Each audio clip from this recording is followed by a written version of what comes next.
Avon news में आप सभी दर्शकों का स्वागत है। मैं आपके साथ साबिर मुकाशी। एवन न्यूज में आप सभी को सच का चेहरा देखने को मिलेगा। ಕರ್ನಾಟಕದಲ್ಲಿ ಪ್ರತಿನಿತ್ಯ ಒಂದಲ್ಲ ಒಂದು ಮೂಲಭೂತ ಸೌಕರ್ಯಗಳ ದರ ಏರಿಕೆ ಆಗ್ತಾ ಇದೆ.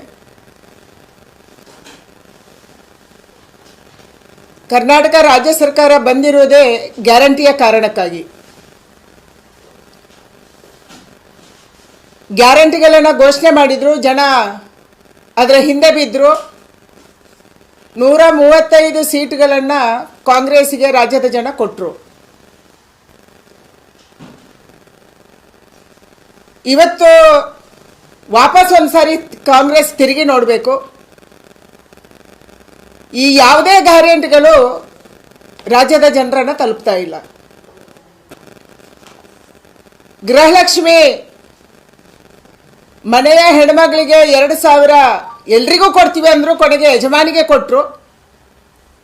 ಆದರೆ ಕಳೆದ 3 ತಿಂಗಳಿಂದ ಗೃಹಲಕ್ಷ್ಮಿ ಯಾವುದೇ ಮಹಿಳೆಗೆ ಕರ್ನಾಟಕದಲ್ಲಿ ತಲುಪಿಲ್ಲ.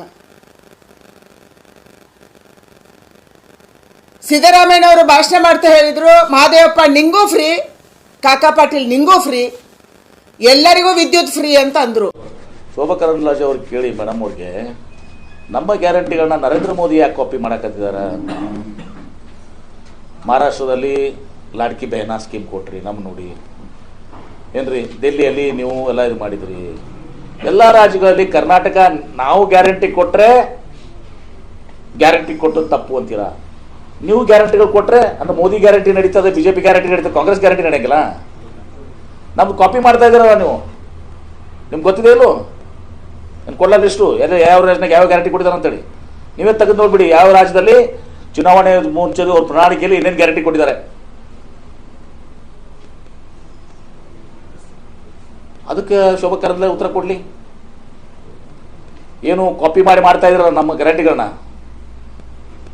ಹೌದು, ನಾವು ಬಡವರಿಗೆ ಮಹಿಳೆಯರಿಗೆ ಅವ್ರನ್ನ ಸಶಕ್ತರಾಗಿ ಮಾಡಲಿಕ್ಕೆ ಗ್ಯಾರಂಟಿಯನ್ನು ಕೊಟ್ಟಿದ್ದೀವಿ. ಗ್ಯಾರಂಟಿಗಳು ಮುಂದುವರಿತಾರೆ, ಆ ಜೊತೆಗೆ ಅಭಿವೃದ್ಧಿನೂ ಕೂಡ ಆಗ್ತದೆ.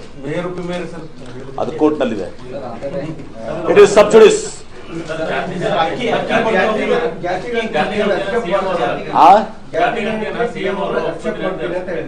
ನೋಡ್ರಿ, ನನ್ನ ಗಮನಕ್ಕೆ ಬಂದಿಲ್ಲ. ನಾವು ಜಾತಿ ಗಣತಿಗೆ ಯಾರು ಇರುತ್ತಲ್ಲ, ಯಾರಿಗೂ ಅನ್ಯಾಯ ಆಗಬಾರ್ದು ಅಷ್ಟೇ. ಯಾಕಂದ್ರೆ ನಾವು ನೋಡಿಲ್ಲ ಅಂತ. ರೀತಿಯನ್ನ ಮಾಡ್ತಾ ಇದ್ದಾರೆ. ಲಿಂಗಾಯತ, ಒಕ್ಕಲಿಗ, ಬ್ರಾಹ್ಮಣ ಉಪಜಾತಿಗಳನ್ನು ಮಾಡ್ತಾ ಇದ್ದಾರೆ. ಮೇಜರ್ ಜಾತಿ ಹೊಡೆಯಬೇಕಂತ ಮಾಡ್ತಾ ಇದ್ದಾರೆ ಅಂತ ಯಾರು ನೋಡಿ. ಜಾತಿ ಗಣತಿ ಬಗ್ಗೆ ಯಾರ್ದು ವಿರೋಧ ಇಲ್ಲ. ಆದರೆ ಇಷ್ಟೇ, ಯಾರಿಗೂ ಯಾವುದೇ ಒಂದು ಸಮುದಾಯ, ಲಿಂಗಾಯತ ಇರ್ಬೋದು, ಒಕ್ಕಲಿಗ ಇರ್ಬೋದು, ಬ್ರಾಹ್ಮಣರು ಇರ್ಬೋದು, ದಲಿತರು ಇರ್ಬೋದು, ಹಿಂದುಳಿದವರು ಇರ್ಬೋದು, ಅಲ್ಪಸಂಖ್ಯಾತರು ಇರ್ಬೋದು, ಯಾರೇ ಇರ್ಬೋದು, ಯಾರಿಗೂ ಕೂಡ ಅನ್ಯಾಯ ಆಗಬಾರ್ದು. ನಮ್ಮಲ್ಲಿನೂ ಕೂಡ ಕೆಲವೊಂದು ಗೊಂದಲಗಳಿದಾವೆ. ನಾನು ಹಿಂದೆನೂ ಕೂಡ ಪದೇ ಪದೇ ಹೇಳಿದ್ದೀನಿ.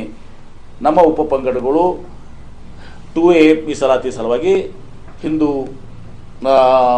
ಬಣಜಿಗೆ ಅಂತ ಬರ್ಸಿದ್ದಾರೆ, ಹಿಂದೂ ಸಾದರ ಅಂತ ಬರ್ಸಿದ್ದಾರೆ, ಹಿಂದೂ ಕುಡುವಕಲಿಗ ಅಂತ ಬರ್ಸಿದ್ದಾರೆ, ಹಿಂದೂ ರೆಡ್ಡಿ ಅಂತ ಬರ್ಸಿದ್ದಾರೆ, ಲಿಂಗಾಯತ ಅಂತ ಬರ್ಸಿಲ್ಲ. ಅವ್ರು ಕೌಂಟ್ ಮಾಡಿದರೆ ಜನಸಂಖ್ಯೆ ಕಡಿಮೆ ಆಗ್ತದೆ.